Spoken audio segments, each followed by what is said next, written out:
Hi, I am Samantha Coscio. I am the second born amongst my siblings. I am the eldest daughter.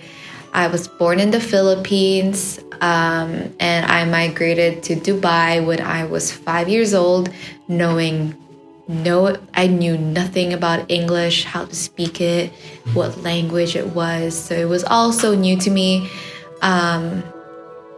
So I grew up, I've lived in Dubai since 2005 until I moved to the United States in 2019 of December. Currently a sophomore, majoring in biology, minoring in psychology and environmental science. That's what you get for being indecisive. So I'm a communications major. I am the queen of indecisiveness. Learned it from the best, I guess. But I am into physical activity. I love sports, specifically track and field and volleyball. I love community service. I love customer service. You love customer service? I do. I love doing it. It sucks here and there, but... You are a rare breed. It sucks here and there, but like I enjoy talking and like getting to know people, even though it's like tiresome, you know what I mean? Mm-hmm. I love working. I love stressing myself out, I guess you can say. I like having pressure on me. That's why I feel like, because... It's kind of like a high. Yeah. For me to get things done. But yeah, that's me. So, what do you like about Ave? Like, what kind of drew you here in the first place? To be completely honest, I only came here because I had relatives living around the area. But I slowly grew to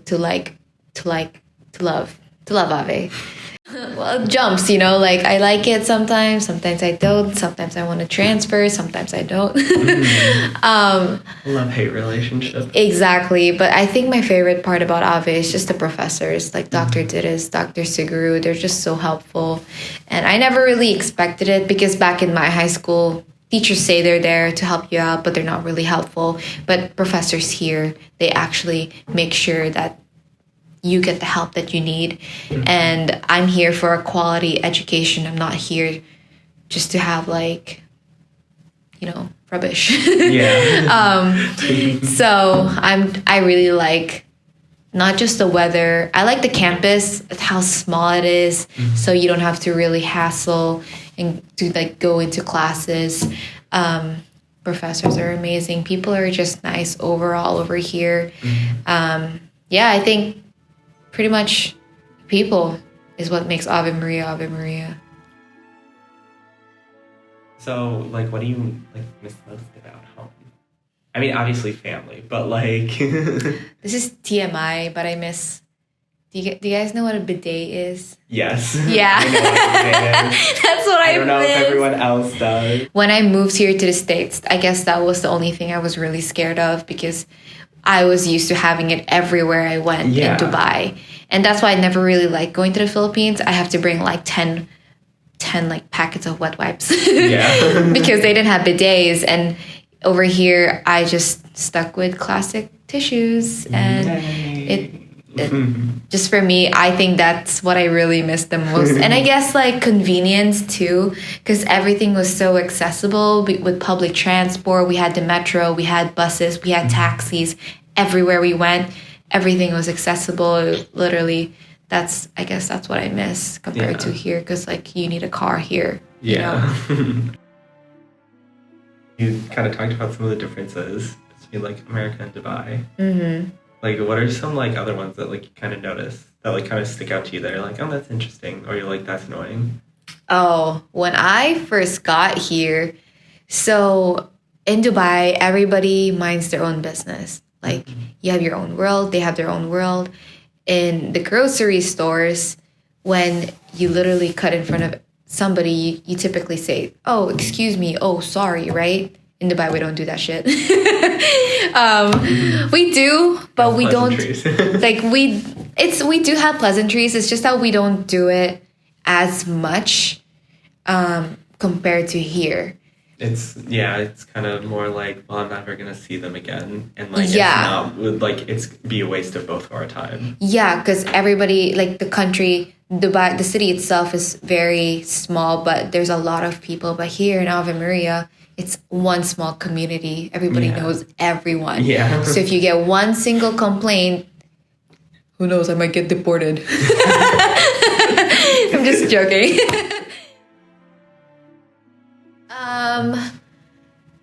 Well, obviously, prices.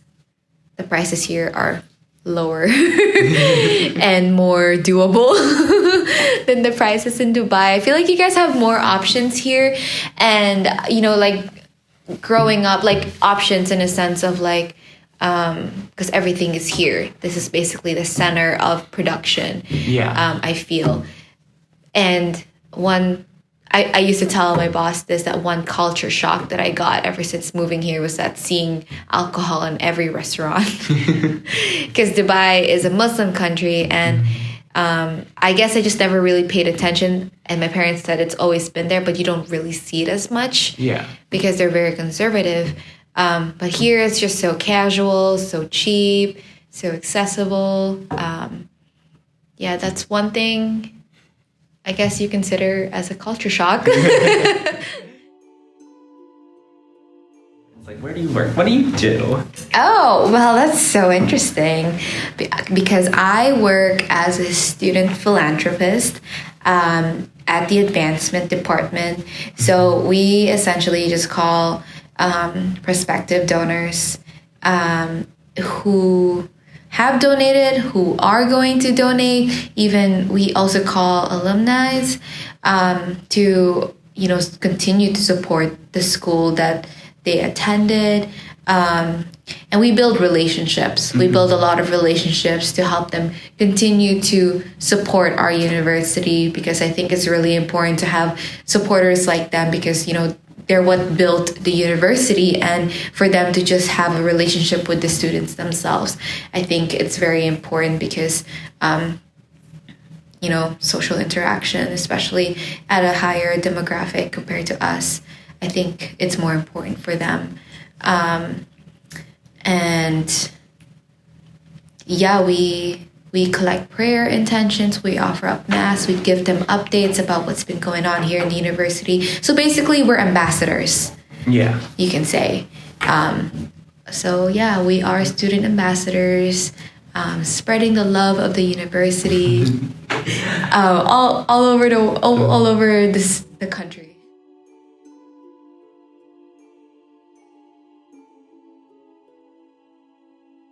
You feel being like a face of the university? Like, what is it like? Does it add like pressure to your day, or like is it just like, nah, it's just whatever, it's just my job? Well, I love my job. I tell everybody I love my job, and I kind of think I'm a workaholic. But I mean, I don't have any witnesses, do I? But anyway, right here. I love my job. I sometimes do get pressure because I feel like I still don't know much about the university, being a first semester sophomore still. And I'm still trying my best to get around, to know people, to get involved in activities. But, just being the face of the university, I think is such a big honor. I don't think a lot of students get that opportunity to speak to our donors like that, and to just spread like the love that we have for the university. But yeah, pressure's here, but also I think I'm okay. I think it's fine. How do you kind of, I guess, reconcile that with like biology seems to be very reclusive, Right. like very small team in careers? I think just having a great communication skill is such a big incentive in life.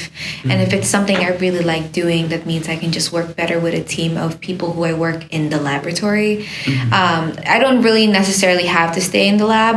I actually recently applied for an internship back in Dubai to work at the Dubai Aquarium.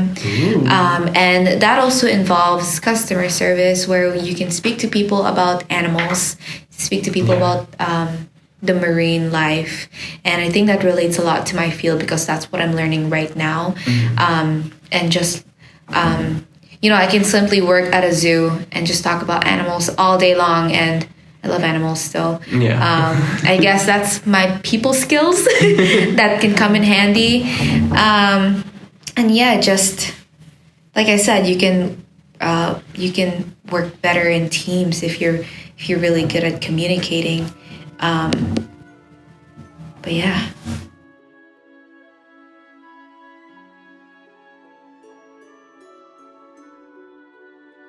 It's yours. Tomorrow you wake up and that's your career, that's your job, that's your life. You don't have to do anything else. You just have it. What would it be? Oh, I really don't know. I've been pondering about that the whole day. It's really hard because I just recently switched my major. But I really don't know yet. But I think what I want to do is preserve the planet and try our best to, try my best to educate people in what you need to do to save our only home, because we can't travel to Mars. Don't want to delegate it. I want to help them learn. Yeah, you want to bring the issues to their attention. Yes. So then they come to their, hopefully, right conclusions about it. Yeah, but not very... Not like, authoritative or you whatever. Want to guide. So you want to, like, teaching then? I don't want to do teaching. I just want to help them understand. Like for example, if I work at the zoo, I'm going to tell them how important it is to save a specific species of an animal. So yeah, something like that. Okay. Just preserving our planet. Yeah. I think I want to do like all of these beach cleanups, and I think that's a really great thing. Or just go for eco tours and learn for myself, so that I can spread it to others and like tell people, hey, why don't you come here and learn more about this ecosystem? Kind of got you into like biology, well, because you started as psychology, or I guess science in general. What kind of got you into that, and specifically like just your interest in animals? Or you're just like, those are so cute, or like, this is when it happened? No, so like back in high school, we were given an option to either take commerce or science. So I took physics and business and economics, because I thought, let's take the easy way out. So I ditched chemistry and biology. It was the worst move ever, because after I graduated, I was given the opportunity to go for a higher level of studies. It's called A-levels. And I was already gaining an interest in marine biology. Oh, okay. Yeah, and my only issue was that I can't swim, so... That was my only blocker, but I really was already interested in biology, because biology and psychology can be incorporated in the same thing. So when I got here to Ave, I chose psychology, but halfway through my first semester here, I was like, oh my gosh, second semester. Halfway through my second semester, I was like, oh my gosh, I want to minor in biology, because this Dr. Cronin, he actually was the one who inspired me.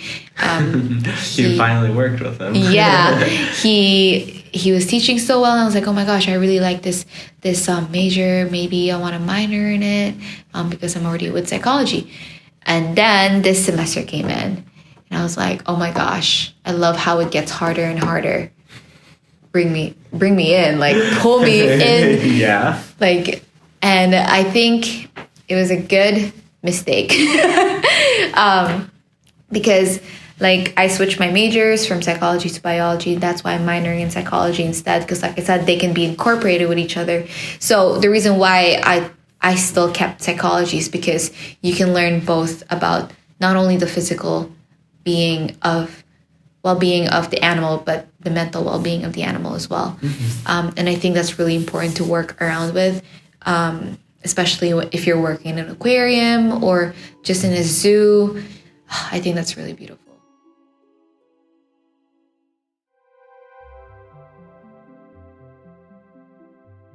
I don't know. It's interesting because, like you said, like you're like, oh, this gets harder, bring it on. Yeah. Whereas, like, at least in my experience, from what I have observed, most college students are kind of jaded at like difficulty, and they're like, I need this to be as easy as like possible.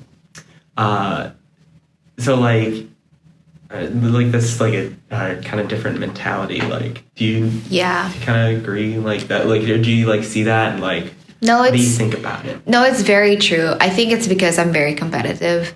My dad, he graduated as a civil engineer. My brother, he graduated in IT, and he had like super high grades. He's always been smarter than me, and I just wanted to do something that I can prove to my whole family, like, hey, I can be the first doctor in this family. Go for it. Like, I want to be challenged. I love being challenged. And that's why I get frustrated when I don't get it right. Yeah, that is a different mentality from other college students. But I guess it's because I have a goal. And I'm not saying other students don't have a goal. I'm just saying that I had a specific goal in mind that I really, really, really want to pursue. Just like nursing students who go into the nursing program, or just like, you know, other students who wanted to pursue psychology, you can say. You're confident. Yeah. If you really want to do it, go for it. If it's tough, but you still want to do it, go for it, you know.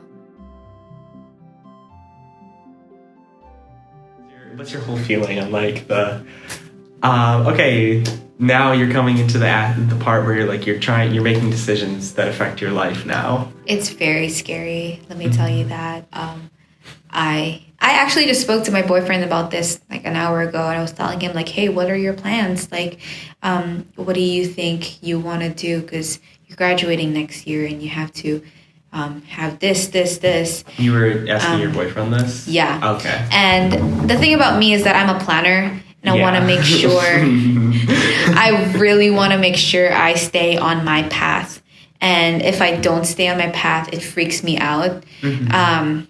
So that's why not knowing what I want to do freaks me out. And it's very scary because, you know, in 2 years I'm graduating, and literally, what next? Yeah.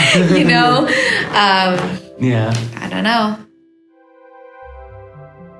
Kind of your advice to like people like, hey, this is what I do that makes me feel more productive, or like just like allows me to like have a better workflow. Like, what's kind of your advice for that? What's your secret? I think you should work around your weaknesses, because my biggest weakness was multitasking until I learned how to do it. Okay. And I learned how to do it more efficiently. So I guess just instead of like focusing on your strengths, like what you're supposed to be doing anyway, I think going for your weaknesses too is very important, and actually addressing it and actually making sure that you're able to turn that weakness into a strength. Because I think my biggest strength right now at work is multitasking. Like, I can call and do research at the same time. Raise your skill floor higher. Yeah, because I think that's what a lot of employers are looking for as well, is when you're being more flexible. When you're flexible, you're able to do a lot more and a lot more efficiently. Like, stress comes and goes. I'm always stressed. Everybody knows I'm always stressed. But, you know, just surrounding yourself in a positive working environment, I think is really good. And if you're not positive while working, then how will you get things done? And I guess that's how I get things done. A few adjectives. I was just gonna say, like, oh, should I just give you one adjective? Well, I just want to use the words that we use at Sophomore Success. Futuristic is one. because, like I said, I love planning, and if I get off track, it freaks me out. I guess having that quality allows me to plan ahead of. I mean, yeah, obviously that's what it means, but like it allows me to plan not only like my future, but like my day, my study schedule, and it keeps me on track of everything, and it just helps me out. Yeah, so I guess you can describe me as a futuristic. I am also an optimistic person, because I always hope for the best. Always, always, always. And I'll always expect the best. Yeah. Never the worst, always the best. And that's why I always have high expectations of a lot of things. And that's why I have high expectations for myself to do better, to just exceed all of the expectations. I'm an overachiever. There you go. I am an overachiever. That's very stressful to say. I am an overachiever, loud and proud, and I intend to make a name for my family here. I intend to be the first doctor. Dr. Coscio. Dr. Coscio. A big thank you to one Miss Sam Coscio, soon to be Dr. Sam Coscio. Not yet. I'm not ready to go to med school. Yeah, thank you for joining me. Thank you. Any last parting words? I just want to say I love your shirt. Oh, thank you. I just want to say I love you. Oh, I love you too. But yeah, thank you so much for, even considering me for this interview. Of course. I think it's such an honor being interviewed by one of my friends, and just getting feedback on how you view me based on my answers was pretty cool. So thank you. You're welcome.